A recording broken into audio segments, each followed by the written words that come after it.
तो hello students, मैं आ गया फैसिनेशन सर क्लास 9 का फिर से हम लोग आ गए पार्ट 2 का डिस्टेंस फार्मूला में। डिस्टेंस फार्मूला में पढ़ चुके थे। पार्ट 1 का वीडियो में इंट्रोडक्शन, बेस, सारा चीज फॉर्मूला जो बेसिक सम्स आते हैं वो सारा आपको डिटेल पे समझा दिए थे। आज का क्लास जो है बहुत ज्यादा ही इंपॉर्टेंट है क्योंकि ये सारा जो क्वेश्चन है ये सारा एग्जाम्स में, फाइनल एग्जाम्स में आप लोगों से जो है पूछा जाता है, तो बहुत ध्यान से इसको देखें। और अगर कोई स्टूडेंट है जो पार्ट 1 अभी तक नहीं देखे तो प्लीज देख लीजिए, क्योंकि अगर पार्ट 1 नहीं क्लियर होगा तो पार्ट 2 में आपको दिक्कत होगा। आपको पार्ट 1 का लिंक आई बटन में, डिस्क्रिप्शन में और एज वेल एज आपको जो है चैनल का प्लेलिस्ट पे मिल जाएगा। तो चलते हैं बिना टाइम वेस्ट के क्लास को स्टार्ट करते हैं। सबसे पहला जो है आज हम लोग पढ़ेंगे वो कंडीशंस। कंडीशंस बोलने का मतलब क्या है कि हम लोगों को 3 पॉइंट्स मिला है, तो उस 3 पॉइंट कोलिनियर है कि नहीं ये चीज को देखेंगे। उसके लिए कंडीशन क्या फुलफिल करना पड़ेगा कि वो कोलिनियर हो जाए। अगर एक हमारा ट्रायंगल की अगर बात करें तो इक्विलैटरल ट्रायंगल प्रूव करने के लिए क्या होता है, 3 साइड बराबर करना पड़ता है, तो ये कंडीशन। तो आज हम लोग कंडीशंस करेंगे और उसके ऊपर में CRP, condition CRP, condition CRP, इस तरीके से हम लोग करने वाले हैं। तो सबसे पहला चलते हैं कंडीशन पे कोलिनियर का। कंडीशन हम लोग सीखने वाले हैं सबसे पहला कोलिनियर। कोलिनियर कब होता है तो ये चीज देख लेते हैं। इसको डायग्राम से आपको समझाते हैं तो आपको और अच्छा बेहतर तरीके से समझ में आएगा। तो ये सपोज कीजिए हमारे पास 3 पॉइंट है। क्या है हमारे पास 3 पॉइंट है। इसका नाम हम दे देते हैं A, इसका नाम देते हैं हम लोग B, इसका नाम लोग दे देते हैं C। अब सवाल में क्या है, हमारा A और B का डिस्टेंस, B और C का डिस्टेंस मिला दे तो हमारा A और C का डिस्टेंस के बराबर अगर हो गया तो वो पॉइंट्स कोलिनियर होगा। क्या बोले सर, AB का डिस्टेंस प्लस BC का डिस्टेंस अगर AC का डिस्टेंस के बराबर हो गया तो वो पॉइंट्स, जो तीनों पॉइंट्स गिवन होगा वो क्या हो जाएगा, कोलिनियर हो जाएगा। ये चीज को याद रखिएगा, distance of AB plus distance of BC is equal to distance of AC। तो कंडीशन देखिए, अगर ये डायग्राम देख रहे हैं तो AB plus BC is equal to AC या CA जो भी। तो यहाँ पर हमारा क्या निकला condition, AB plus BC plus AC, ये कोलिनियर कंडीशन है। कंडीशन आई होप समझ गए। उसका CRP 1 देखिए क्या बोल रहा है क्वेश्चन, फिर हम लोग मिलकर सॉल्व करते हैं। तो CRP का 1 नंबर क्वेश्चन क्या बोल रहा है sir, calculating whether the 3 points O 0,0 A 4,3 and B 8,6 are collinear. हम लोगों को जो है चेक करने बोल रहा है क्या ये कोलिनियर है या नहीं, हमको बता दीजिए। तो यहाँ पर हम लोग चेक कर लेते हैं। देखिए पॉइंट्स का नाम गिवन है, हम लोग पता है पार्ट 1 में देख चुके हैं, पार्ट 1 का वीडियो पर कि हम लोगों को अगर पॉइंट्स का नाम नहीं गिवन होता तो हम लोग क्या करते हैं, लेट कर लेते हैं। बट ये सवाल में पॉइंट्स का नाम गिवन है तो इसको हम डायग्राम से आपको बताते हैं। तो डायग्राम में 3 पॉइंट है हमारे पास। एक पॉइंट है हमारे पास A O, चलिए O हम लोग लिखते हैं। O कितना है सर, 0,0। फिर क्या है सर, A है। A क्या है सर हमारे पास, A है 4,3 और B हमारा है, B हमारा कितना है सर, 8,6। अब हम लोगों को बोल रहा है कि चेक करके बताइए कि ये कोलिनियर है कि नहीं। तो हम लोग क्या करना है, OA का डिस्टेंस, AB का डिस्टेंस और फिर OB का डिस्टेंस निकालना है। और अगर OA प्लस AB का जो डिस्टेंस है मिलाकर हमारा OB के डिस्टेंस के अगर बराबर हो गया तो वो क्या हो जाएगा, कोलिनियर हो जाएगा। वो पॉइंट्स क्या हो जाएगा सर, कोलिनियर कहला जाएगा। तो यहाँ देखिए हम लोग क्या निकालते हैं, distance between O and A, O और A के बीच में डिस्टेंस निकालते हैं। ठीक है, तो यहाँ पर देखिए डिस्टेंस का फॉर्मूला क्या था, x2 माइनस x1 का square plus y2 minus y1 का स्क्वायर। ये हमारे पास डिस्टेंस का फॉर्मूला है। अब देखिए यहाँ पर अब O और A के बीच में निकाल रहे तो O हमारा क्या हो जाएगा, x1 y1 और A हमारा क्या हो जाएगा, x2 y2। तो x2 क्या है सर हमारे पास 4, तो देखिए 4 माइनस x1 क्या है सर हमारे पास 0, तो 4 माइनस 0 का होल स्क्वायर प्लस y2 क्या है सर हमारे पास 3 माइनस y1 क्या है सर 0, तो 3 माइनस 0 का होल स्क्वायर। ये हो गया। अब देखिए इसको सॉल्व करते हैं और सॉल्व करके इसका वैल्यू को फाइंड आउट कर लेते हैं। तो यहाँ पर देखिए 4 माइनस 0 4 का स्क्वायर हमारा क्या हो जाएगा 16। तो यहाँ पर 16 प्लस 3 माइनस 0 का 3 का स्क्वायर 9 और 16 प्लस 9 क्या हो जाएगा सर हमारे पास 16 प्लस 9 हमारा √25, तो 16 प्लस 9 कितना है √25। √25 का वैल्यू क्या होता है सर 5।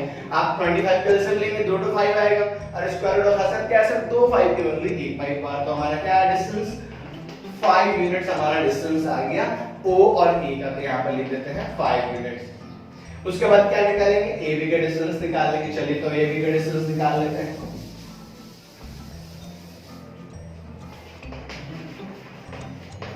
तो AB का डिस्टेंस निकाल रहे हैं, तो सेम हमारा फॉर्मूला हो जाएगा x2 x1 का स्क्वायर प्लस y2 y1 का स्क्वायर। फॉर्मूला हमेशा लिखते रहिए कि आपको फॉर्मूला याद रहे। अब देखिए A और B का निकाल ले, तो A हमारा क्या हो जाएगा x1 y1 और B हमारा क्या हो जाएगा x2 y2। तो यहाँ पर देखिए x2 क्या है सर हमारा 8 माइनस x1 क्या है 4, तो 8 - 4 का स्क्वायर। चलिए बढ़िया है। फिर y2 क्या है 6 माइनस y1 क्या है 3, तो 6 - 3 का होल स्क्वायर। तो देखिए 8 से 4 गया 4, तो ये 4 का स्क्वायर प्लस 6 से 3 गया, तो यहाँ पर 3 का स्क्वायर। तो ये आ गया हमारे पास। अब देखिए 4 का स्क्वायर कैसा है हमारे पास 4 का स्क्वायर 16, 3 का स्क्वायर कैसा है हमारे पास 9, 16 प्लस 9 √25 जो अभी निकला था, और हमारा देखिए √25 का वैल्यू क्या होता है 5 यूनिट। तो हमारा AB का डिस्टेंस भी जो है 5 यूनिट निकला है। अब हम लोगों को निकालना है OB का डिस्टेंस, और अगर OB का डिस्टेंस 10 आ गया तो वो कोलिनियर होगा। क्यों? क्योंकि हमारा OA और AB का डिस्टेंस मिला के हमारा OB के डिस्टेंस के बराबर हो जाएगा। तो चलते हैं हम लोग अब निकालते हैं OB का डिस्टेंस, जिससे हम लोगों को चेक करते हैं कि क्या हो रहा है। तो OB √, x2 x1 का स्क्वायर, सेम फॉर्मूला हमारा। अब देखिए अगर आप O और B निकाल रहे हैं तो O x1 y1, B हमारा x2 y2 जो पहले से ही लिखा हुआ है। अब यहाँ पर देखिए x2 क्या है हमारे पास x2 है 8 माइनस 0 का स्क्वायर प्लस y2 का 6 माइनस 0 का होल स्क्वायर। अब देखिए 8 का स्क्वायर क्या हो रहा है हमारे पास 8 का स्क्वायर हमारा 64, 6 का स्क्वायर हमारा 36, दोनों मिला दे तो क्या हो जाएगा √100। क्या हो गया हमारा सर √100, और स्क्वायर रूट ऑफ 100 अगर आप वैल्यू निकालिएगा तो निकल जाएगा 10 यूनिट्स। क्या लिखा है क्या 10 यूनिट्स, मींस हमारा OB का डिस्टेंस है वो 10 यूनिट्स के बराबर है, मतलब ये कोलिनियर हो रहा है। तो लास्ट में आपको स्टेटमेंट लिखना है। स्टेटमेंट में जो स्टूडेंट बहुत कंफ्यूज हो जाते हैं कि स्टेटमेंट में क्या लिखना है। तो स्टेटमेंट में आपको कंफ्यूज होने की जरूरत नहीं है सर, आपको सिर्फ और सिर्फ लिखना है कि आप लाए क्या है। तो यहाँ पर देखना होगा since OA plus AB is equal to OB। क्या है हमारा कि OA का डिस्टेंस और AB का डिस्टेंस मिला दे तो हमारा OB का डिस्टेंस के बराबर है। Hence the 3 points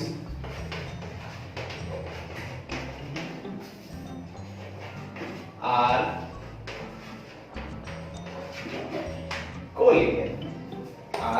collinear. ये तीनों पॉइंट्स क्या है कोलिनियर है। इस तरीके से आपको स्टेटमेंट लिखना आना होगा। तो चलते हैं अब हम लोग दूसरा कंडीशन पे, ट्रायंगल से कंडीशन समझ लेते हैं क्योंकि बहुत सारा तरह का ट्रायंगल होता है। नॉर्मली हमारा जो है बोर्ड बुक्स में जो है क्वेश्चन तीन ही तरह का जो हम लोग से ट्रायंगल पूछा जाता है, इक्विलैटरल ट्रायंगल, दूसरा हमारा आइसोसेलेस ट्रायंगल, तीसरा राइट एंगल ट्रायंगल। बट हम लोग थोड़ा सा अच्छा से डिटेल में समझ लेते हैं, ठीक है। फिर से वापस कंडीशन पे चलते हैं। तो हम लोग जो है आ गए हैं दूसरा नंबर कंडीशन पे। दूसरा नंबर कंडीशन पे ट्रायंगल्स को समझेंगे। तो ट्रायंगल लिख देते हैं हम लोग। अब ट्रायंगल में सबसे पहले ट्रायंगल समझते हैं जो कि स्केलिन मान लेते हैं हम लोग, स्केलिन ट्रायंगल। स्केलिन ट्रायंगल बोलने का मतलब क्या है, आप ट्रायंगल का डायग्राम देखिए। ये हमारा ट्रायंगल है, ये A, ये B और ये C। अगर हमारा स्केलिन ट्रायंगल कब कहलाएगा, जब हमारा तीनों साइड का जो डिस्टेंस है वो डिफरेंट होगा तो जाकर वो ट्रायंगल स्केलिन ट्रायंगल कहलाएगा। Means AB is not equal to BC is not equal to CA और AC जो भी आप बोलिए। तो तीनों का साइड अगर तीनों का डिस्टेंस अगर अलग-अलग आ गया तो वो कौन सा ट्रायंगल होगा, वो स्केलिन ट्रायंगल होगा। दूसरा में चलते हैं सर इक्विलैटरल ट्रायंगल में। किसमें सर इक्विलैटरल ट्राइंगल में। इक्विलैटरल से समझ में आ रहा मींस इक्वल।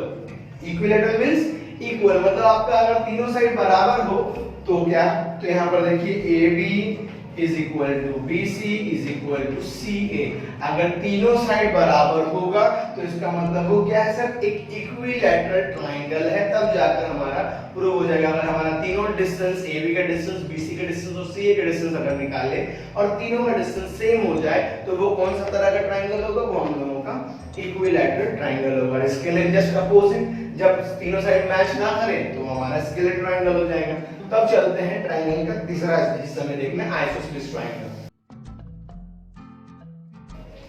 तो ये आइसोसेलेस ट्राइंगल पर आते हैं। आइसोसेलेस ट्राइंगल में क्या होता है कि दो साइड हमारा बराबर हो, कोई भी दो साइड हो सकता है वो AB BC बराबर हो जाए, AC बराबर ना हो सकता है कि AC और BC बराबर हो जाए बट AB ना हो। तो यहाँ पर से तीनों में से कोई भी दो साइड अगर मैच कर गया और एक साइड अनइक्वल रह गया, दो साइड इक्वल और एक साइड अनइक्वल, तो वो तरह का जो ट्राइंगल होगा वो आइसोसेलेस ट्राइंगल होगा। तो यहाँ पर हम एग्जांपल बोल देते हैं कि AB is equal to BC but not equal to CA। मगर ये कंडीशन फिक्स नहीं है, ये चीज याद रखिएगा। यहाँ पर तीनों साइड में से कोई दो side, any two sides are equal, यहाँ पर लिख देते हैं any two distance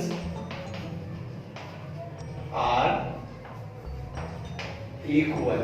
कोई भी दो साइड जो है वो इक्वल होना चाहिए और एक अनइक्वल होना चाहिए। तो ये आइसोसेलेस ट्राइंगल का है। अब चलते हैं लास्ट ट्राइंगल जो कि है राइट एंगल ट्राइंगल, जो हम लोग पढ़ने जा रहे हैं। अब यहाँ पर इसके लिए डायग्राम ही अलग है, क्योंकि यहाँ पर हमारा क्या आ जाता है, परपेंडिकुलर, बेस, हाइपोटेन्यूज। आप सुने होंगे ही पाइथागोरस थ्योरम के बारे में, h² = p² + b², ये वाला फॉर्मूला। तो इसके लिए डायग्राम ऐसा होता है।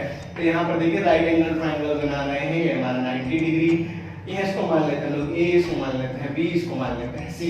अब यहाँ पर क्या है कि हमारा कि तीनों साइड्स का स्क्वायर निकालेंगे, डिस्टेंस का स्क्वायर निकालेंगे और कोई भी दो डिस्टेंस को मिलाकर अगर तीसरे डिस्टेंस के बराबर हो गया, सबका square, sum of square of two sides, दो साइड AB और BC सपोज कर लीजिए, उसका स्क्वायर का वैल्यू निकालेंगे, सम निकालेंगे, और अगर वो AC का स्क्वायर के सम्स के वैल्यू के बराबर आ गया तो वो हमारा क्या कहलाएगा, राइट एंगल ट्राइंगल। मींस अगर हम यहां से बताएं आपको तो AB का स्क्वायर प्लस BC का square is equal to AC का स्क्वायर। मींस हमारा ये वैल्यू और ये वैल्यू का स्क्वायर का सम मतलब प्लस, तो हमारा इसके बराबर अगर हो गया तो वो हमारा राइट एंगल ट्राइंगल होगा। ये चीज याद रखिएगा, फिक्स नहीं है AB और BC और AC हो, कोई भी दो साइड, जैसे हम आइसोसेलेस में देखें, कोई भी दो साइड का स्क्वायर का सम प्लस हमारा तीसरा का स्क्वायर के बराबर अगर हो गया तो वो राइट एंगल ट्राइंगल प्रूव हो गया। तो ट्राइंगल का जो हम लोग चारों तरह का ट्राइंगल जो बेसिकली हमारा सम्स में आता है, हमारा बोर्ड बुक में आता है, वो हम लोग यहाँ पर देखे हैं।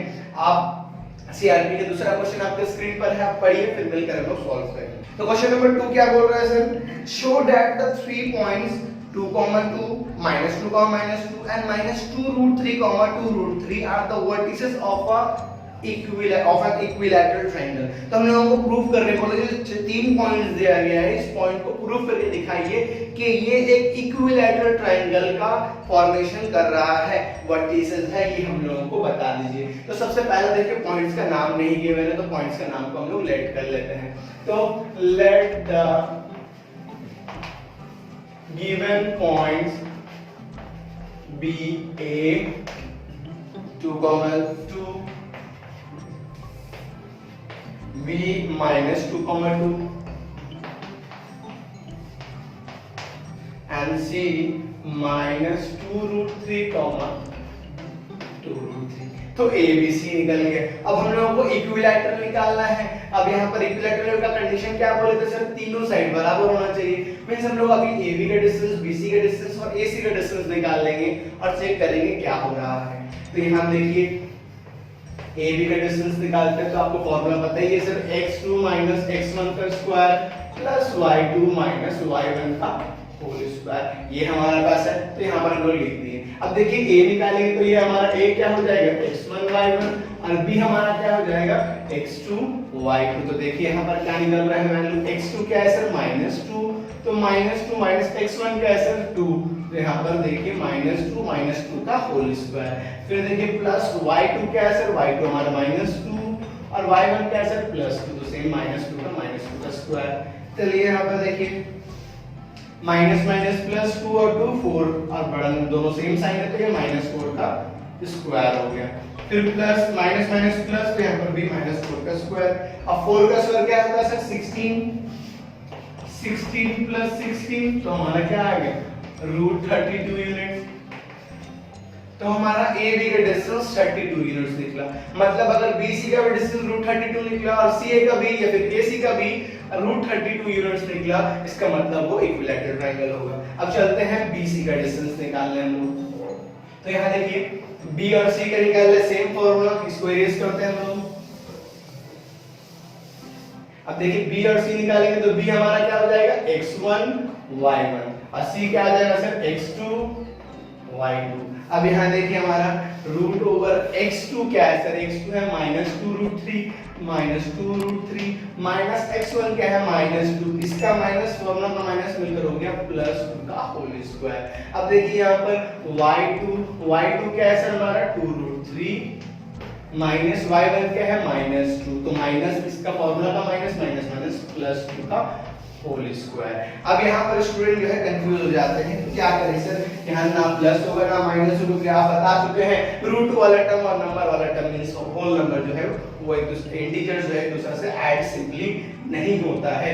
तो क्या करेंगे सर, अब देखिए अगर आप ये तो a प्लस b का होल स्क्वायर बन गया और यहाँ पर a माइनस b का होल स्क्वायर बन सकता है, बट अगर 2 को आगे रख ले और इसको बाद में रख ले तो।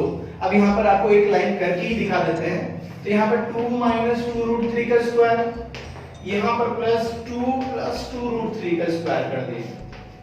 अब ये क्या हो गया a माइनस b का होल स्क्वायर और ये हो गया a प्लस b का होल स्क्वायर। अब यहाँ पर फॉर्मूला अप्लाई करेंगे तो वैल्यू हम लोगों को मिल, तो देखिए a square -2ab plus b square plus, अब देखिए इसका a प्लस b का होल स्क्वायर, तो यहाँ पर a square plus 2ab plus b square. चलिए ये हो गया।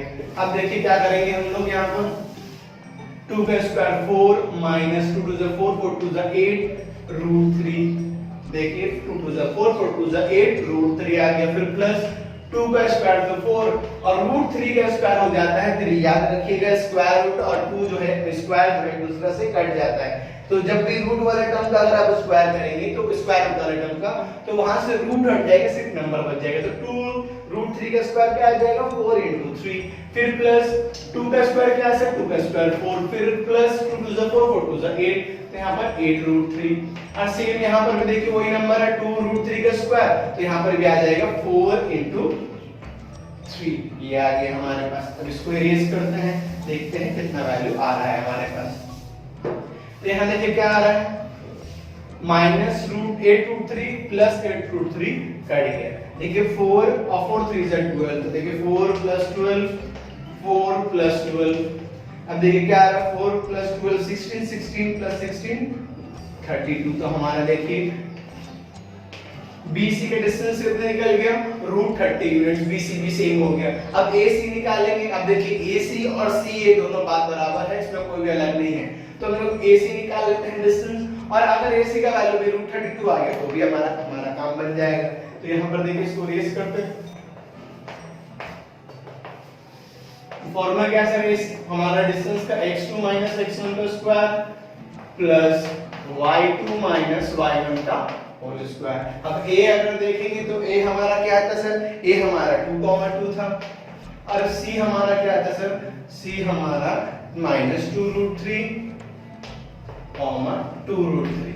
अब यहाँ पर देखिए a हमारा x1 y1 और b हमारा x2, c हमारा x2 y2 हो गया। अब देखिए x2 क्या है हमारे पास, x2 है हमारा -2√3 माइनस x1 क्या है 2, तो -2 का होल स्क्वायर। फिर प्लस देख लीजिए y2 क्या है सर हमारा 2√3 माइनस y1 क्या है 2, तो यहाँ पर आ गया √2√3 -2 का होल स्क्वायर। अब देखिए इसको तो वैल्यू डाल दी, अब सॉल्व करते हैं, वैल्यू निकालते हैं कितना आ रहा है यहाँ पर। अब यहाँ पर स्टूडेंट जो है कंफ्यूज हो जाते हैं, सर यहाँ पर तो ना a प्लस बी का फॉर्मूला लग रहा है ना a माइनस बी का। अगर आप ध्यान से देख रहे हैं तो a प्लस बी का होल स्क्वायर का फॉर्मूला लग रहा है। अगर आप माइनस कॉमन लेंगे तो माइनस बाहर निकलेगा नहीं, क्योंकि पावर क्या है, स्क्वायर है। याद होगा पार्ट 1 में भी आपको बताए थे कि अगर माइनस निकलता भी है अगर तो वो स्क्वायर निकलने नहीं देगा। तो यहाँ पर हम लोग हो जाएगा 2√3 प्लस 2 का होल स्क्वायर, माइनस कॉमन ले लिए, और यहाँ पर 2√3 माइनस 2 का होल स्क्वायर। अब देखिए क्या आ रहा है यहाँ पर a प्लस b का होल स्क्वायर, तो 2√3 का square means a plus b का होल फॉर्मूला क्या है, a square plus 2ab plus b square. ये हमारे पास एक कंप्लीट, फिर प्लस इसमें देखिए a माइनस b का होल स्क्वायर है, तो same a square minus 2ab plus b square. अब देखिए सारा वैल्यू को फिर से निकालते हैं। तो यहाँ देखिए 2√3 का स्क्वायर हम लोग निकाले थे, कितना आया था सर, 4 3 जा 12। अभी निकाला है सर, देख लीजिए वही आ जाएगा।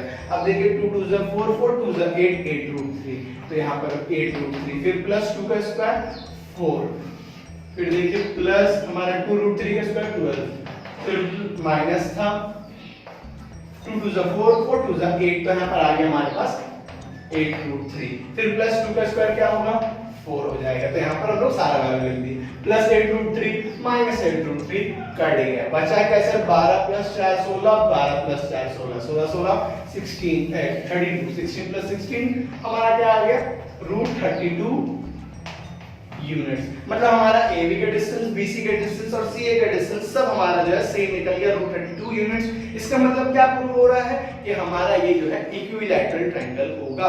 तो ये हमारा कंप्लीट हुई है सम्स। तो ये ट्रायंगल्स के ऊपर में सम्स था, तो वो भी आपको बता दिए, कंडीशन पूरा बताएं। सम्स एक तो आपको करके दिखा, इस तरीके से आपको प्रूफ करना होगा। एक तो हम लोग जो है राइट एंगल ट्रायंगल का भी सम्स कर लेते हैं ट्रायंगल का, तब जाकर और अच्छा से समझ में आएगा। तो देखिए आपका स्क्रीन पर क्वेश्चन है, पढ़िए फिर मिलकर हम लोग सॉल्व करेंगे। तो क्वेश्चन नंबर 3 क्या बोल रहा है सर, यहाँ पर हम लोगों को बोल रहा है prove that 3 points A 3,3B 8,-2 and C -2,-2 are the vertices of a right angle triangle. Calculate the length of hypotenuse of triangle ABC. यहाँ पर एक ट्रायंगल है हमारा A, राइट एंगल ट्रायंगल है, तो यहाँ पर राइट एंगल ट्रायंगल बनाना है। तो देखिए राइट एंगल ट्रायंगल है हमारा ABC। अब सवाल है, बोल रहा है कि प्रूफ करके दिखाइए ये राइट एंगल ट्रायंगल है। आपको राइट एंगल ट्रायंगल का कंडीशन क्या बोलते हैं, कोई भी तीनों साइड्स में से कोई भी दो साइड्स के स्क्वायर का सम तीसरा के स्क्वायर के अगर बराबर हो जाए तो वहां पर हमारा जो है राइट एंगल ट्रायंगल प्रूव होगा। उसके साथ साथ यहाँ पर बोल रहा है कि उसका हाइपोटेन्यूज जो है मींस दो साइड का सम का स्क्वायर जो है जो तीसरे साइड के स्क्वायर के बराबर होगा वो तीसरा साइड हमारा हाइपोटेन्यूज होगा। आपको पाइथागोरस थ्योरम याद रखना होगा, h² = p² plus b², perpendicular का स्क्वायर बेस का स्क्वायर = हाइपोटेन्यूज का स्क्वायर।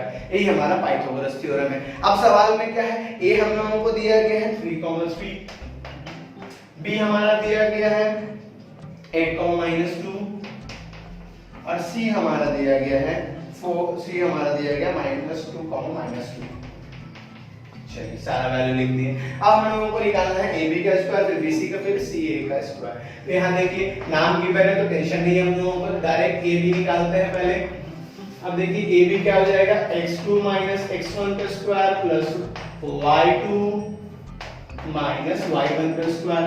अब A और B निकाल रहे हैं तो A हमारा x1 y1 और B हमारा x2 y2। अब देखिए हमारा क्या हो रहा है, x2 क्या है सर हमारा 8 माइनस x1 क्या है 3, तो 8 - 3 का होल स्क्वायर। y2 क्या है सर -2 माइनस y1 क्या है 3, तो -2 - 3 का होल स्क्वायर। अब देखिए यहाँ पर क्या हो रहा है, 8 से 3 गया हमारा 5, तो ये 5 का स्क्वायर माइनस माइनस प्लस, तो यहाँ पर 3 और 2 मिलकर हो गया -5 का स्क्वायर। अब 5 का स्क्वायर हमारा देखिए 25, ये 5 का स्क्वायर भी 25, 25 प्लस 25 तो हमारा निकल गया √50 यूनिट निकल गया AB का डिस्टेंस। मैं निकालना क्या है सर, AB का स्क्वायर। तो यहाँ पर देखिए क्या करेंगे, AB का स्क्वायर निकालेंगे तो क्या होगा, रूट हट जाएगा सिर्फ, तो यहाँ पर आ गया हमारा 50 यूनिट्स। अब ऐसे ही हम लोग BC का भी डिस्टेंस निकाल लेंगे। चलिए BC का निकाल लेते हैं। BC सेम फॉर्मूला है, तो हमारा B क्या हो जाएगा सर, x1 y1 और C हो जाएगा हमारा x2 y2। तो देखिए सेम हिसाब से हम लोग पुट करते हैं, देख लीजिए x2 क्या है सर, x2 है -2, तो -2 माइनस x1 क्या है 8, तो -2 माइनस 8 का होल स्क्वायर, फिर प्लस y2 क्या है सर -2, अब y1 क्या है सर -2, माइनस और फॉर्मूला का माइनस माइनस माइनस मिलकर हो गया +2 का होल स्क्वायर। हम देखिए क्या हो रहा है हमारा माइनस माइनस प्लस 8 और 2 10, तो -10 का होल स्क्वायर। अब देखिए प्लस माइनस माइनस ये कट गया तो यहाँ पर आ गया 0। अब ये -10 का स्क्वायर क्या होगा सर, हमारे पास 100, तो √100 यूनिट निकला हमारा BC का डिस्टेंस। और उसका अगर स्क्वायर निकालेंगे तो क्या निकलेगा सर, BC का स्क्वायर निकालेंगे तो वो निकल जाएगा 100 यूनिट्स। अब हम लोगों को निकालना है AC का डिस्टेंस। चलिए AC का भी डिस्टेंस निकाल लेते हैं। AC तो अब AC में देखेंगे तो A हमारा x1 y1 और C हमारा जो है x2 y2 हो जाएगा, जो पहले से हम लोग लिखे हुए हैं। तो यहाँ पर देखिए x2 क्या है सर -2, x1 क्या है -3, तो ये -2 -3 का होल स्क्वायर, फिर प्लस देखिए y2 क्या है सर -2 माइनस y1 क्या है सर -3, तो -2 -3 का होल स्क्वायर। अब देखिए इसको इरेज करते हैं, फिर देखते हैं क्या आ रहा है। अब माइनस माइनस प्लस 2 और 3 5, तो -5 का स्क्वायर, फिर प्लस माइनस माइनस प्लस 2 और 3 5, तो ये -5 का होल स्क्वायर, ये भी हो गया। अब देखिए 5 का स्क्वायर क्या आ जाएगा 25 प्लस 25 मिलकर क्या हुआ √50 यूनिट्स। क्या निकला सर √50 यूनिट्स। फिर AC का अगर स्क्वायर निकालेंगे तो क्या निकल जाएगा, AC का square is equal to 50 units. यहां से रूट हट गया सर, तो हमारा क्या निकल गया AC का स्क्वायर का वैल्यू 50 यूनिट्स निकल गया। अब यहाँ पर सारा पार्ट खत्म हो गया, AB भी निकाल ले, BC निकाल ले, C निकाल ले। अब हम लोग चेक करेंगे क्या AB का स्क्वायर BC का स्क्वायर और CA का स्क्वायर में कोई भी दो साइड का सम तीसरे के बराबर हो रहा है कि नहीं, ये चेक कर लेंगे। तो यहाँ देखिए तीसरे के बराबर हो रहा था, क्या हो रहा था इसमें प्रूफ, देखिए यहाँ पर AB का स्क्वायर निकला हमारे पास 50 और AC का स्क्वायर हमारा निकला 50। तो देखिए 50 प्लस 50 इज इक्वल टू 100 और 100 क्या आया था BC के स्क्वायर के बराबर आया था। मतलब हमारा राइट एंगल ट्रायंगल क्या प्रूफ कर रहा है कि हमारा AB का स्क्वायर और AC का स्क्वायर को प्लस कर देंगे तो हमारा BC के स्क्वायर के बराबर है। इसका मतलब क्या होगा, ये राइट एंगल ट्रायंगल प्रूव हो गया, एक काम तो खत्म। अब सवाल में दूसरा चीज बोला था कि भैया हाइपोटेन्यूज ऑफ ट्रायंगल ABC निकाल क्या होगा सर, BC का स्क्वायर हमारा हाइपोटेन्यूज होगा, क्योंकि ये हमारा आपको फॉर्मूला बताए थे, आप पाइथागोरस थ्योरम क्या बताए थे सर, हमारा h square is equal to p square plus b square. h मतलब हाइपोटेन्यूज होता है, हाइपोटेन्यूज जो है सम ऑफ टू साइड का स्क्वायर के सम को जो है उसके बराबर होगा। मतलब हमारा अगर AB का स्क्वायर और AC का स्क्वायर BC के स्क्वायर के बराबर है तो B का स्क्वायर क्या होगा, हमारा हाइपोटेन्यूज हो जाएगा। तो हम लोग हाइपोटेन्यूज निकालते हैं, लिखना ही हुआ है, हम लोगों को सिर्फ यहाँ लिख देना है और कुछ नहीं। अब लिखना है length of hypotenuse of triangle ABC जो कि हमारा BC है, क्या निकला था सर √100 यूनिट्स, √100 यूनिट्स निकला था। अब स्टूडेंट क्या करता है गलती, वो BC का स्क्वायर लिख देता है 10, वहीं पर गलती हो जाता है, नहीं लिख सकते सर डायरेक्टली, आपको √100। अब इसका वैल्यू निकलेगा तो हमारा क्या निकल जाएगा 10 यूनिट्स। तो ये हमारा निकल गया, क्योंकि वो लोग क्या करते हैं BC का स्क्वायर लिख देते हैं डायरेक्ट 100 नहीं लिख सकते, आपको √100 लिखना है, फिर उसका वैल्यू निकालना है। तो हमारा जो BC मींस हमारा जो हाइपोटेन्यूज BC है उसका लेंथ हमारा 10 यूनिट्स के बराबर होगा। तो ये भी हम लोग प्रूव कर दिए। अब फिर से चलते हैं कंडीशन की तरफ में, थोड़ा सा ये हम लोगों का लास्ट कंडीशन होगा क्वाड्रिलेटरल्स का। क्वाड्रिलेटरल समझ जाएंगे तो हमारा ये चैप्टर पूरा तरीके से कंप्लीट हो जाएगा। अब देखिए क्वाड्रिलेटरल में सबसे पहला नाम आ जाता है, हम लोग रेक्टेंगल को ले लेते हैं। रेक्टेंगल, रेक्टेंगल में क्या होता है कि हमारा लेंथ और ब्रेथ जो है अपोजिट्स इक्वल होता है। मतलब अगर ये हमारा A, ये हमारा B, ये हमारा C और ये हमारा D, तो हमारा AB का डिस्टेंस BCD के डिस्टेंस के बराबर होगा और AD का डिस्टेंस हमारा BC के डिस्टेंस के बराबर होगा। पहला कंडीशन। रेक्टेंगल में प्रूव करने के लिए तो हमारा AB का डिस्टेंस BCD के डिस्टेंस के बराबर होगा। और दूसरा क्या था सर, AD का डिस्टेंस या DA बोलिए हमारा BC के डिस्टेंस के बराबर होगा। पहला कंडीशन। दूसरा कंडीशन, डायगोनल AC और डायगोनल BD भी बराबर होगा, तो यहां पर हम लोगों को लिखना होगा डायगोनल BD, डायगोनल AC और डायगोनल BD भी बराबर होगा, तब जाकर वो प्रूव होगा कि वो रेक्टेंगल है। तो रेक्टेंगल का कंडीशन आपको बता दिए। अब चलते हैं पैरेललोग्राम। रेक्टेंगल के जस्ट अपोजिट बोल सकते हैं, आपको पूरा अपोजिट नहीं बट डायगोनली अपोजिट है। डायगोनली यहां पर क्या है, सेम कंडीशन है, AB हमारा CD के बराबर होगा, AD हमारा BC के बराबर होगा, बट डायगोनल AC जो है डायगोनल BD के बराबर नहीं होगा। तो देखिए दूसरा नंबर कंडीशन, दूसरा नंबर हमारा रेक्टेंगल पैरेललोग्राम में आता है रेक्टेंगल के बाद, तो क्या आ रहा है पैरेललोग्राम। क्या आ रहा है सर, हमारा सेम कंडीशन, AB हमारा CD के बराबर, AD हमारा BC के बराबर, but diagonal AC is not equal to diagonal BD। हमारा डायगोनल AC और डायगोनल BD जो है वो बराबर नहीं होगा, तो आपको इस तरीके से प्रूव करना होगा, तब जाकर आप पैरेललोग्राम प्रूव कर पाएंगे। याद रखिएगा हमारा AB का डिस्टेंस निकालना है, फिर CD का डिस्टेंस निकालना है, फिर AD फिर BC आप देखना है दोनों सब दोनों अपोजिट्स इक्वल है कि नहीं है। उसके बाद डायगोनल निकालना है, अगर डायगोनल इक्वल हो गया तो वो हमारा रेक्टेंगल कहला जाएगा, अगर डायगोनल इक्वल नहीं हुआ तो वो हमारा पैरेललोग्राम कहला जाएगा। ये चीज आपको ध्यान में रखना है। अब चलते हैं तीसरा में जो है वो स्क्वायर। तीसरा हमारा क्या है, क्वाड्रिलेटरल स्क्वायर के बारे में समझते हैं। तो ये हमारा स्क्वायर है ABCD। अब यहाँ पर क्या है sir condition, AB is equal to BC is equal to CD is equal to DA और AD, जो भी आप बोलिए। तो इसमें क्या होता है, चारों साइड हमारा बराबर होगा तब जाकर स्क्वायर कहलाएगा। As well as diagonal AC और डायगोनल BD भी बराबर होगा, तो यहाँ पर डायगोनल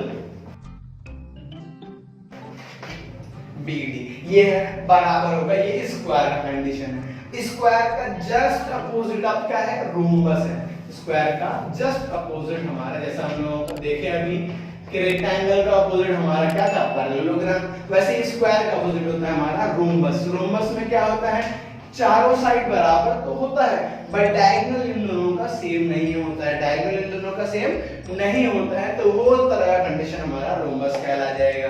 आपको जो है क्वाड्रिलेटरल्स का जो चारों क्वाड्रिलेटरल हमारे सिलेबस पे आता है, स्क्वायर, रेक्टेंगल, पैरेललोग्राम, रोम्बस, ये सारा कंडीशन बता दिए। आप सबको जो कंडीशन बताए वो सारा आपको निकालना पड़ेगा, फाइंड आउट करना पड़ेगा। AB का डिस्टेंस, BC का डिस्टेंस, CD का डिस्टेंस, BA का डिस्टेंस और डायगोनल भी चेक करना है। डायगोनल बराबर आ रहा तो वो स्क्वायर होगा, डायगोनल बराबर नहीं आ रहा तो वो रोम्बस होगा। ये सारा कंडीशन आपको बता दिए। एक क्वेश्चन आपको स्क्रीन पर दे रहे हैं, आपको एज अ होमवर्क कीजिएगा। आंसर निकल गया प्रूव तो हमको जरूर आप हमको जो है कमेंट में बताइए कि सर प्रूव हो गया, जो आप कंडीशन बताए थे उसमें प्रूव हो गया। अगर आप अपना फोटो भेजेंगे तो भी हम आपको देख सकते हैं, बट वो आपको भेजना पड़ेगा सोशल मीडिया पे, फेसबुक या इंस्टाग्राम पे आप कनेक्ट कर सकते हैं मेरे साथ, जिसमें आपको आप इमेज भेजेंगे तो हम आपको देख लेंगे क्या है क्या नहीं है।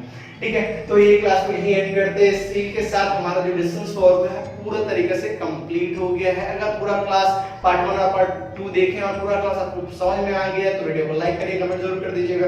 अगर कोई भी टॉपिक में दिक्कत है डिसलाइक करके कमेंट कीजिएगा क्या वहां पर दिक्कत हो रहा है, उसको हम जो है जल्द से जल्द दिक्कत को दूर करने की कोशिश करेंगे। फिर हम लोग मिलते हैं एक नया चैप्टर, एक नया पार्ट, एक नया वीडियो के साथ। तब तक के लिए बाय बाय।